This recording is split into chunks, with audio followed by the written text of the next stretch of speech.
First of all, thank you so much for sticking around and not unsubscribing to my channel क्योंकि बहुत time से actually मैं videos वगैरह कुछ बना नहीं पा रहा था। कुछ रीजन थे वीडियो ना बना पाने के, क्योंकि हाल ही में हम लोग इंडिया गए थे। अनायरा का थोड़ा तबीयत भी खराब था, मेन रीजन था कि वहां जाएं। तो आज का जो वीडियो है उसमें मेनली जो टॉपिक के बारे में बात करें वो एजुकेशन रहेगा, उसके बाद रहेगा हेल्थ केयर के बारे में बात करेंगे, एक सेंस ऑफ बिलोंगिंगनेस जो आपको रहता है इंडिया से, तो उसके रिलेटेड भी बात करेंगे। पहले मैं कुछ कॉन्टेक्स्ट दे देता हूँ। दिसंबर या नवंबर के एंड में हम लोगों को अनायरा को लेके हॉस्पिटल जाना था, कुछ चीजें दिखानी थी स्किन रिलेटेड। तो हम गए थे वहां पे, डॉक्टर को दिखाया, यूजुअल चेकअप जो था वो भी हुआ। उसके बाद हम लोग स्किन के रिलेटेड जो क्वेश्चन थे हमारे, हमने पूछा उनको, तो उन्होंने बोला कि हमें एक्चुअली आइडिया नहीं है ये क्या है। आई थिंक आप लोग जो ब्राउन स्किन है, जो इंडिया से आते हैं यहाँ पे, जो भी ब्राउन स्किन है उनके स्किन में ये होता है, यहाँ के लोगों में ये दिखता नहीं है। तो we don't have any idea कि ये क्या है। और ये कोई रेसिस्ट कमेंट नहीं था, जेन्युइन है, उनको नहीं पता है तो नहीं पता है। यहाँ पे क्या होता है कि आपको बहुत सारे क्रिटिकल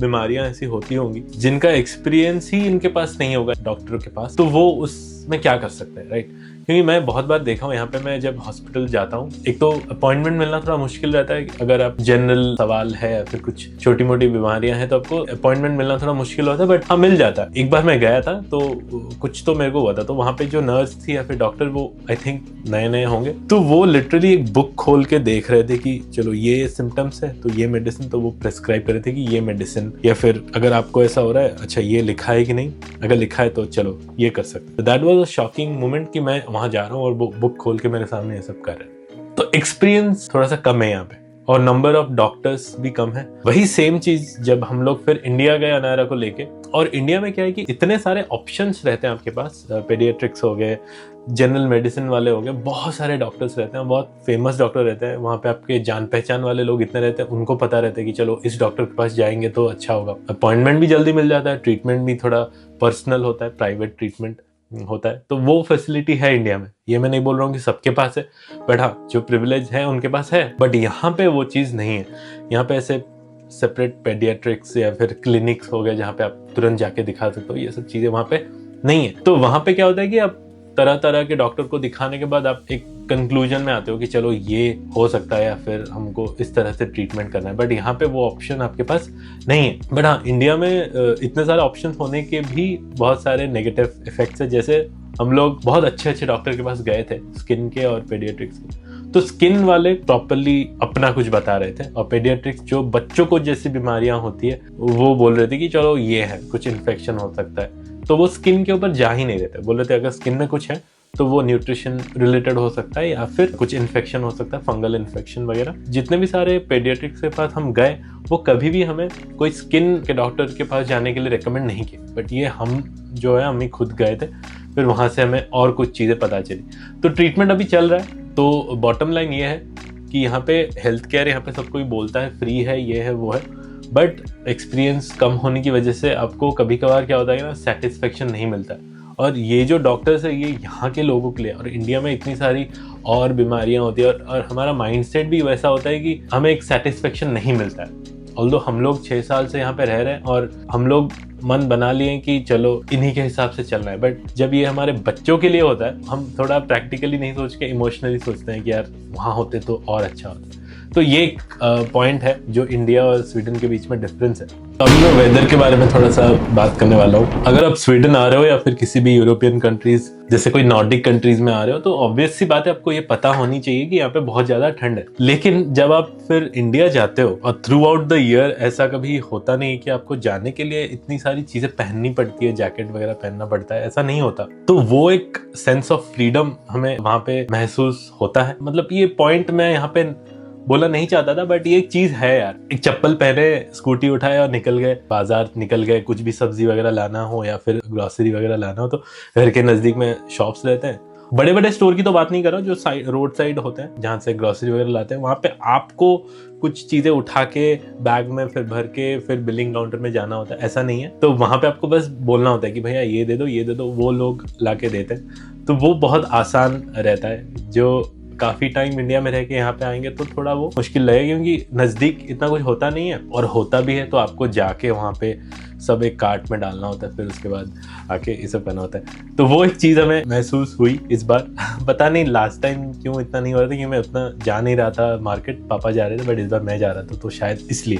और एक पॉइंट ये है कि मैं हमेशा ये चीज़ के ऊपर फोकस करता हूँ कि यहाँ पे रूल्स बहुत फॉलो करते हैं, हर चीज़ में रूल होता है, बस में हो गया, किसी लाइन में हो गया, बैंक में हो गया, कहीं पे भी आप जाओ एक प्रॉपर रूल रहता है। अब रूल ब्रेक करके जाओगे तो इट्स नॉट अप्रिशिएटेड और कोई करता भी नहीं है। तो बट क्या होता है यहाँ पे, छोटी सी छोटी गलती अगर आप करते हो, मान लो आपने अभी गाड़ी यहाँ पे पार्क में लगाई है, मान लो आपने पार्किंग ऐप से नहीं किया, या फिर जो डिस्क रहता है कि यहाँ पे 2 घंटा पार्किंग फ्री है, तो मैं वहाँ पे बस एक पेपर लगाना भूल गया, तो वहाँ पे मुझे 1000 का फटका लग सकता है। ऑल्दो मुझे कभी लगा नहीं है, बट लोगों को लगा है। जबकि इंडिया में वो सेंस ऑफ फ्रीडम थोड़ा होता है। ऑल्दो मैं ये नहीं बोल रहा हूँ कि आप रोड के बीच में जाके पार्क करो, ये सब नहीं है, बट वहाँ पे थोड़ा रिलैक्स रहता है। मैं ये नहीं बोल रहा हूँ रूल ब्रेक करना चाहिए, बट हाँ थोड़ी बहुत अगर गलती होती भी है तो वो माफ़ कर देते। पता नहीं लोग इसको किस तरह से लेंगे, Indian mind set and all, but ये चीज़ तो है भाई, थोड़ा सा सेंस ऑफ फ्रीडम है यहाँ पे। ऑल्दो यहाँ पे आप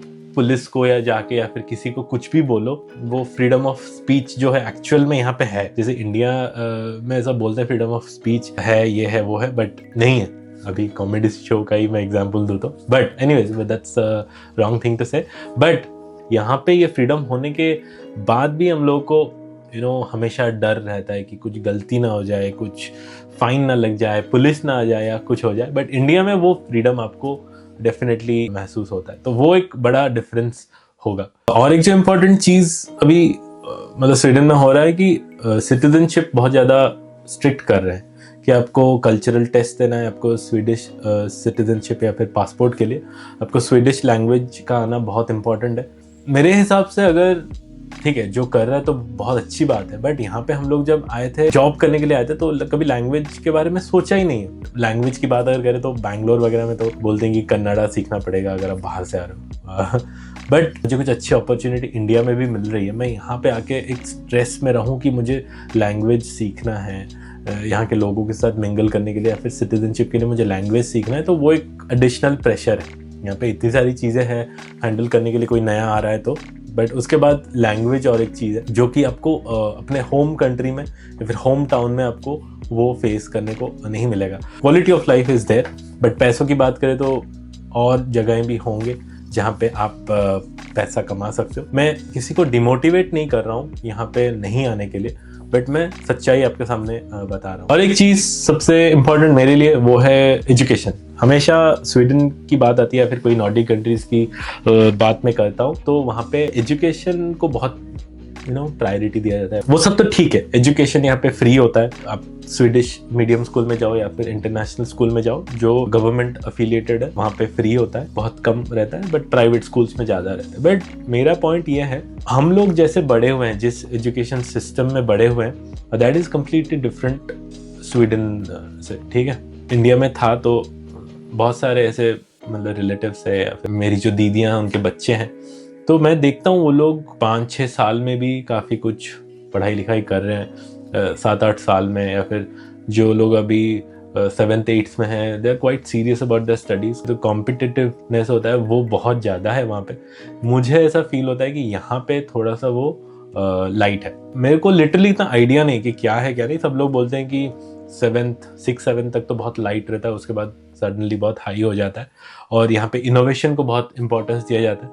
बट हम जिस तरह से बड़े हुए हैं, मुझे तो वो सही लगता है। जैसे कोई यूपीएससी की तैयारी कर रहा है या फिर आईआईटी की तैयारी कर रहा है, सब लोग बोलते हैं आईआईटी करके क्या कर लो, कुछ नहीं करो, बट आई थिंक मेरे हिसाब से वो एक स्टेपिंग स्टोन होता है। आप देखते हो कि आपको आईआईटी क्रैक करना है या फिर आपको यूपीएससी क्रैक करना है या फिर कोई गवर्नमेंट जॉब करना है, कुछ भी करना है, तो उस तरह से आप फिर शुरू करते हो ना, मेहनत करते हो बचपन से, आपका अप्रोच लाइफ में वैसा रहता है। बट यहाँ पे लोगों का अप्रोच थोड़ा सा डिफरेंट है, क्योंकि यहाँ पे पढ़ाई इज़ नॉट वेरी इंपॉर्टेंट। मैं पहले ही बताया हूँ, यहाँ पे सारे जो जॉब्स है, जितने भी सारे प्रोफेशन है, सबको इक्वल रिस्पेक्ट मिलता है।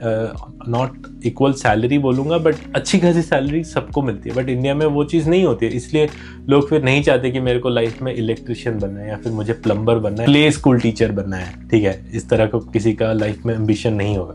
इंडिया में सब इंजीनियर बनना चाहते हैं, कोई IAS बनना चाहता है, डॉक्टर बनना चाहता है। तो यहाँ पे आई थिंक थोड़ा सा अप्रोच अलग है। तो ये अगर आपको लगता है कि ठीक है और आप अपने बच्चों को इंडियन एजुकेशन सिस्टम के हिसाब से नहीं आगे बढ़ाना चाहते हो, then I think it's well and fine.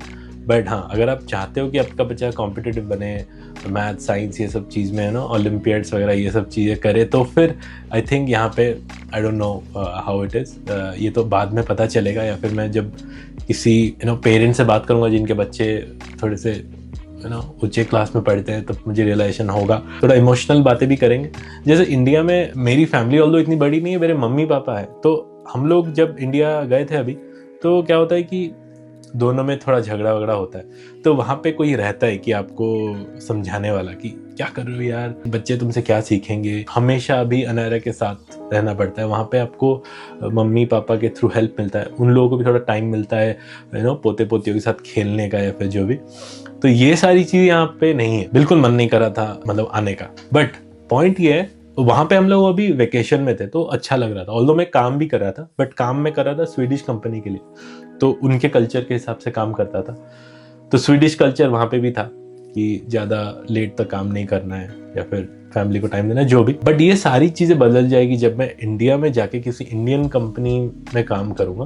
तब सिचुएशन क्या होगा वो इम्पॉर्टेंट है। तो ये सारी चीज़ें तो अच्छी लगेगी अभी, यहाँ आने के बाद लगेगा कि नहीं यार इंडिया अच्छा है या फिर जो भी। और कभी कभी क्या होता है कि देखो प्रैक्टिकल बात करूँगा, मैं तो बेटा हूँ, मुझे वहाँ पे रहना पसंद है मम्मी पापा के साथ। क्या होता है जब आप शादी करते हो, देन आपकी वाइफ कितना ज़्यादा उनके साथ रहना चाहते हो वो मैटर करता है। और मुझे इतनी अच्छी पत्नी मिली है मुझे लाइफ में कि मतलब मैं इतना दुखी या रोता नहीं हूँ जितना वो रोती है मम्मी पापा को छोड़ के जब हम लोग आते हैं। तो उस सेंस में मैं थोड़ा लकी हूँ। तो इसलिए ओवरऑल हमको लगता है कि नहीं, हमें वहाँ पे लिटरली अच्छा लगता है टाइम स्पेंड करना। तो यही है मेरे कुछ पॉइंट ऑफ व्यू इस बार के इंडिया ट्रैवल से। आई होप इस वीडियो से थोड़ा बहुत आपको एक आइडिया मिला होगा। अगर मिला है तो अच्छी बात है, वीडियो को लाइक ज़रूर करना। अगर सब्सक्राइब कर रहे हो तो डोंट एक्सपेक्ट कि मैं हमेशा वीडियो डाल पाऊँ, ताकि ये जो भैया हमने यहाँ पे जो लिखे हैं कि I am unsubscribing to his channel, भाई करना है तो करो, यहाँ पे क्यों लिख रहे हो? ये तो कोई नेगेटिव इन्फ्लुएंस कर रहे हो तुम लोगों को। मैं कर रहा हूँ, तुम भी करो। Thank you so much and I will see you in the next one. Bye.